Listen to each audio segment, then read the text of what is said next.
Hey guys, Sandy here, and welcome back to my channel. Today I am participating in the Mercy Tiara 2019 Inspiration YouTube Hop. For this challenge, this is the Once Upon a Time challenge for a time of long, long ago. It's kind of like an early years focus. It can be anything. It could be heritage partners about you, your kids, when you graduated, when you started your first job, whatever that is for you. Today I have this photo, and this is of my first car. So I had a 1980 Chevy Camaro, and I have never documented any of the stories behind this car, and I have some stories. Definitely have some stories. So let's see what I can do. Kind of have this almost abstract kind of map print from Chamel's Go Now Go collection, and I've paired it with some Cartabella and some Echo Park paper. I'm not exactly sure what the lines are. And let's see. So Dino Friends for Echo Park, and I Am Beautiful Life for Echo Park. Don't know the Cartabella one, but it's pretty. It is pretty. So I am using my grid mat here just to make sure that my layers that I am putting on my layout are even. And I really like having my grid mat underneath of my scrapbooking. That way I can do this because then I don't need to buy a T-square. I don't need to pull out a ruler. I don't need all of that just because I already have like markings on my mat. So this is an ampersand paper, and I am going to write my journaling on top of the ampersand paper. So as you guys know, I am not a huge journaler.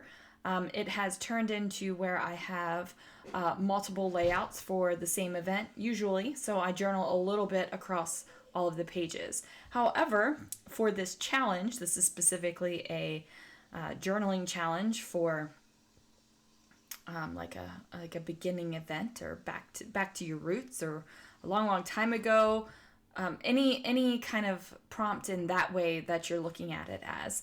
And I decided to document the first car.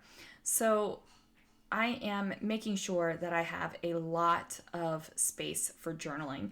Now I have a lot of stories that I could tell about this car, and I even allude to one of the stories, but I ultimately choose the origin story of the car, especially because that was the creative challenge, right? Like that's the challenge, so that's what I probably should do. Now I have these really old craft market embellishments, and I decide that I'm going to use a couple of them on this layout because the khaki color just goes. I also have these really old, I think they're even like stickopotamus, that's how old they are, kind of framey and letter stickers. So I am going to use those. I pull the back side of the green kind of like viney paper, and it has this beautiful floral on it. And I'm just doing that to fill in the inside of this frame that I cut in half. Now I am going to put a portion of this frame up at the top of the page, and I'm also going to put a portion of it down here at the bottom. Ultimately, I end up covering just about all of the floral, but the colors are there and you do get to see a little bit of it, so I'm happy with it. I do add a whole lot more adhesive to this layout. So let's talk about adhesive. So when I'm creating a layout, I usually only put enough adhesive on it for it to stick. Just to stick and stay. But usually afterwards, I end up going back off camera and adding more adhesive just because I don't want things to fall apart, and I have had things fall apart in albums before. So the reason why I only put a light amount of adhesive when I'm actually creating the layout is because I am a top-down scrapbooker most of the time, and most of the time I'm peeling things up, tucking things under, moving things around, and if I completely adhered everything down, like stuck it down real good, I wouldn't be able to do that. And I like to have my freedom and flexibility to be able to move stuff around on my page. Like these details puffy stickers right here. Ultimately, I added on more adhesive to them as well. I use the Nouveau Deluxe adhesive. I know that I have said this tons of times in the past, but I love this stuff. I love the Nouveau Deluxe adhesive. It is the only liquid adhesive that I have actually stuck with. I am on my second bottle, so I am down a bottle and a half now. So that's like a ringing endorsement from me.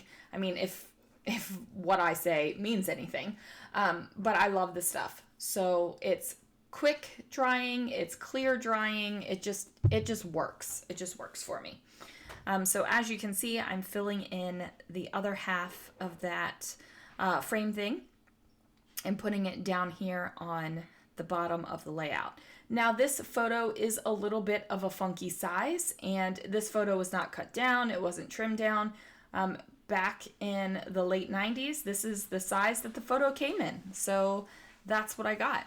And I probably picked it up from the little photo lab that was either in oh, do you guys remember those little photo places? They were like these little teeny tiny lab little things, and they were in the parking lots. One of them was in the parking lot of the giant grocery store. And I used to love riding with my mom to drive through to pick up the photos. It was a fun time. Like, you guys, kids today don't know anything about taking a photo, hoping that it turned out, mailing it off, or dropping it off at the grocery store, because you used to be able to drop that stuff off at the grocery store too, or driving through the little photo place. Like, they just don't know that. Okay, let's get back to this voiceover before I was so interrupted by my phone call. So, fun fact, when I get a phone call when I am voiceovering or recording, my phone rings, my iPad rings, and my watch rings. So I am not getting away from it at all, because everything's connected. I'm just like, let's leave me alone and let me do this voiceover. Now, I've pulled this chipboard from Gossamer Blue, and these are kind of like a dark green, and they match well enough. They're not the same exact green, but they match well enough. One says Happy Times, and this is kind of like a Happy Times type thing. And the other one says Check This Out, and I'm just placing that over top of the frame here. So the journaling, I'm just going to give you a heads up. The journaling is a little rough. There is no language or anything like that in it, but it does talk about getting smacked and punched. So if you are sensitive to that, you might want to turn off the video now. So my journaling says, this car has some stories to tell. This 1980 Chevrolet Camaro was my very first car. The passenger side floorboard caught fire once, but that's not even the origin story. You see, this car was wrecked by my mother's husband when he was drunk, so the car needed some work to be able to use and actually drive it. One summer day, he was working on it and asked me to help. I didn't get what he wanted me to do, so he yelled at me, calling me names, and said he shouldn't even fix the car for me. I told him I didn't want the car and walked away. He came after me screaming. Well, apparently I punched him in the face after he grabbed me and slammed me into a wall. I don't even remember it, and I ended up with the car.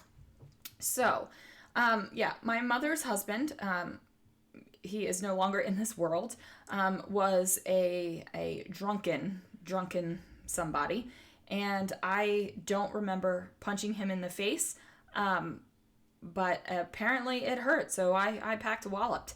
But this was the car, and that's the story. Thanks so much for watching, guys. Make sure that you check out everybody else's link down below for the hop, and I will see you guys again real soon for another video.